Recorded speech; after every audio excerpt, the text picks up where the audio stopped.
Hello guys, nagluto ako ng beef. Na-fry ko na yan. Yan. Hindi ko kasi madiretso pag kasi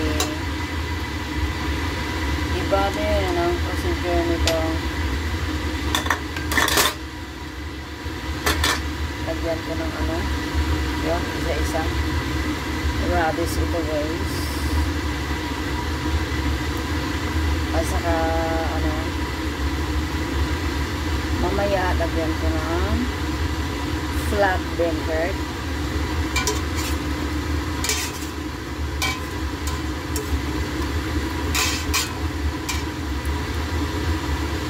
ang process sa pagkaluto nito kasi i-boil mo ng 20 minutes sa low fire, at saka after 20 minutes off, na-boil ko na kasi ng 20 minutes ito, fry ko siya sa ano, sa yoya, at saka ang nilagay ko na sauce is oyster sauce, at saka ano, chow face. Ano ba yan? Hindi ko parang bumasa sa salita nila.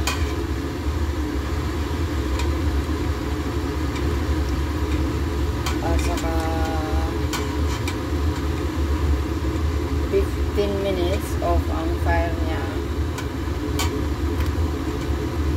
Pagkatapos ng 15 minutes, i-on na naman for 20 minutes. Ganun ang pagkaluto nito. Pagkatapos ng 20 minutes na mag-boil ako nito, i-off ko na naman for 15 minutes. Wala siyang fire. Pagkatapos ng after 20 minutes, i-off ko naman siya. At saka isit ko naman ang 15 minutes na wala siyang apoy. Mamaya i-add ko yung bean curd, yung flat bean curd. Ganito ang process sa pagkaluto nito. Diba, dalawang radish na malalaki ang binili ko kasi damihan daw. Tatlo lang kami kakain nito ha. Ang dami-dami. Siyempre i-mix ko together. Mamaya pagkatapos ng 15 minutes i-on ko na. Then mamayang gabi pagkakain na kami, i-reheat ko yan at saka ilagyan ng lettuce. Bumili ako ng lettuce, napakarami, parang hindi kasya dito ko nga niluto, parang hindi siya kasya.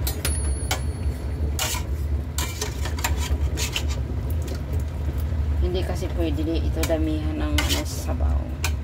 Kailangan ma-level lang sa beef ang paglagay ng sabaw nito, ng tubig.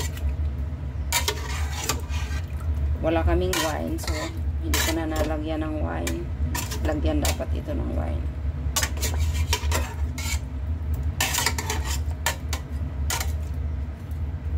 Yan. Pag i-on ko mamaya, ilagay ko ito. Flat bean curd. Na-fry na ito. Bumili ako ng kalahating kati. Kati kasi ang tawag dito, hindi kilo. Iba kasi ang kati, iba ang kilo din. 9 minutes na lang ito. I-boil ko ng ano siya, 20 minutes. After 20 minutes na boil ko nito, ilagay ko itong yung flat bean curd. Kailangan kasi i-mix ng mabuti ang ano. Ang gusto ng amo ko, pangalawang ano nito, paglagay ng amo kong lalaki, ganon siya magluto. Kaso ang amo kong babae, gusto niya yung napakalambot. So, siya ang susundin ko.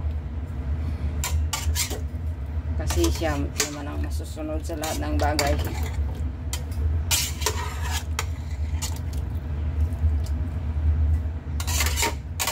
Ayan, ganun ang pagkaluto nito guys. So, ganito lang ang pag-video ko. Ayoko na mag-edit.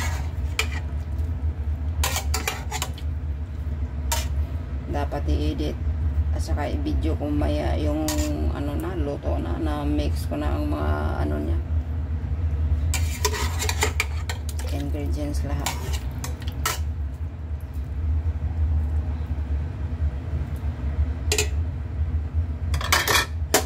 Bye guys, after 7 minutes na lang lulutuin ko na naman ito.